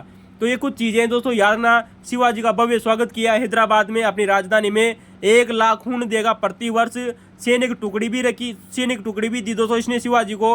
और शिवाजी दोस्तों शिवाजी के दरबार में दोस्तों अपने दरबार में एक दूत भी रखेगा शिवाजी का। दोस्तों हमने हाल ही में भी आप लोगों को बताया कि हुंड क्या था। हुंड पर एक प्रकार का दोस्तों मुगलकालीन सिक्का हुआ करता था, यानी कि प्रतिवर्ष दोस्तों 5 लाख रुपए या यूं कहे दोस्तों कि 1 लाख हुंड देगा। कौन देगा? कुतुब शाह। किसको देगा दोस्तों? शिवाजी को। तो दोस्तों ये कुछ चीजें थी दोस्तों जो इस संधि के तहत हुई थी दोस्तों, कुतुब शाह के साथ में संधि में हुई थी। दोस्तों जो शिवाजी थे दोस्तों, इन्होंने दोस्तों बाद में दोस्तों एक उपाधि भी धारण की थी जिसका नाम है दोस्तों हैंदव धर्मो उद्धारक। कौन सा दोस्तों? शिवाजी ने दोस्तों एक उपाधि धारण की थी दोस्तों जिसका नाम है दोस्तों हैंदव धर्मोद्धारक। तो दोस्तों धर्मोद्धारक दोस्तों एक उपाधि धारण की शिवाजी ने। दोस्तों आप जानते हो दोस्तों शिवाजी ने दोस्तों जो अंतिम अभियान किया था दोस्तों वो कर्नाटक पर किया था। याद रखना दोस्तों, शिवाजी के द्वारा दोस्तों जो अंतिम दोस्तों जो अभियान किया गया था दोस्तों, अंतिम आक्रमण किया था इन्होंने, वो किया था दोस्तों कर्नाटक के ऊपर। तो याद रखना दोस्तों क्वेश्चन पूछा जा चुका है कि शिवाजी ने दोस्तों अंतिम अभियान किसके ऊपर किया था? कर्नाटक के ऊपर। दोस्तों जो शिवाजी ने अंतिम अभियान किसके ऊपर किया है दोस्तों? कर्नाटक के ऊपर। दोस्तों जैसे ही दोस्तों शिवाजी के द्वारा जब अंतिम अभियान कर्नाटक पर किया जाता है, इस कर्नाटक अभियान से लौटने के बाद में, याद रखना दोस्तों, इस कर्नाटक अभियान से लौटने के बाद में दोस्तों जो शिवाजी थे दोस्तों, इनकी मृत्यु हो जाती है दोस्तों 1680 में। याद रखना दोस्तों 1680 में दोस्तों शिवाजी की मृत्यु हो जाती है, याद रखना। तो दोस्तों ये क्वेश्चन थे दोस्तों जो आप लोगों से एग्जाम में पूछे जा सकते हैं दोस्तों आने वाले समय में शिवाजी के बारे में। ठीक है दोस्तों, तो 4 ऑप्शन आप लोगों को दिए गए थे, उनका सन था दोस्तों, सन दिए गए थे, उनको मैच करना था, हमने आप लोगों को मैच कर दिए दोस्तों यहाँ पर दोस्तों अगला क्वेश्चन है जो आप लोगों को दोस्तों दिया गया है कि निम्न को मिलान करना था, यानी कि दोस्तों निम्न में से कौन सा सही था। दोस्तों जो प्यूटरा ड्यूराती दोस्तों जिसे पच्चीकारी भी बोलते हैं, आप लोगों को दोस्तों हम बहुत बार बता चुके हैं। आप हमारे पुरानी वीडियो देखिएगा, हेड मास्टर का, जेन का, एसआई का पेपर का दोस्तों, फर्स्ट ग्रेड के पेपर, इनमें हमने आप लोगों को बहुत बार बता दिया है कि पिटरा ड्यूरा एक प्रकार की दोस्तों पच्चीकारी दोस्तों एक प्रकार की शैली हुआ करती थी दोस्तों, जिसका प्रयोग दोस्तों एतमा उद्दौला के मकबरे में किया गया था। यानी कि दोस्तों जो पितरा ड्यूरा दोस्तों जो शैली थी दोस्तों, इसका प्रयोग दोस्तों एतमा उद्दौला के मकबरे में किया गया था। और हमने अभी हाल ही में आप लोगों को बताया कि एतमा उद्दौला दोस्तों कौन था? मेरुनिसा या नूरजहां के पिता थे, जिनको 1605 में जहांगीर ने दोस्तों एतमा उद्दौला की उपाधि दी थी मिर्जा गियास बेग को। दोस्तों दक्षिण का दोस्तों जो ताजमहल है दोस्तों वो बीबी के मकबरे को कहा जाता है। औरंगजेब ने अपनी बीबी की याद में दोस्तों इस बीबी के मकबरे का निर्माण कराया था दोस्तों, दक्षिणी भारत में स्थित है दोस्तों, अतः इसे दोस्तों दक्षिण की ताजमहल कहते हैं, क्योंकि बीबी का मकबरा दोस्तों ताजमहल की अनुकृति माना जाता है दक्षिणी भारत में। दोस्तों तीसरा ऑप्शन था दोस्तों कि इस्लामी शैली का प्रथम मकबरा। दोस्तों इस्लामी शैली का प्रथम मकबरा आप जानते हो दोस्तों जो बलबन का मकबरा माना जाता है। और बलबन के दोस्तों जो हमने आप लोगों को इससे पहले भी बताया था दोस्तों कि बलबन का दोस्तों जो उत्तराधिकारी थे दोस्तों वो केकूबाद था, और केकूबाद के बाद में दोस्तों कई उम्र से दोस्तों 3 सर तक दोस्तों शासक बना था। तो बलबन के बाद में दोस्तों जो शासक बना था वो केकूबाद बना था, और केकूबाद के बाद में दोस्तों कई उम्र से बना था। फिर उसके बाद में दोस्तों खिलजी वंश का प्रारंभ हो गया था। दोस्तों जो चौथा ऑप्शन दोस्तों जो गलत था उसको आप लोगों को मैच करना है। हम आप लोगों के लिए ऊपर छोड़ रहे हैं दोस्तों एक ऑप्शन, बस एक क्वेश्चन आप लोगों को छोड़ रहे हैं ताकि आप हमें कमेंट में बताइएगा दोस्तों कि गुंबद का प्रथम बार प्रयोग कब हुआ था। तो दोस्तों आज हम आप लोगों को यहीं पर समाप्त करते हैं। Thank you.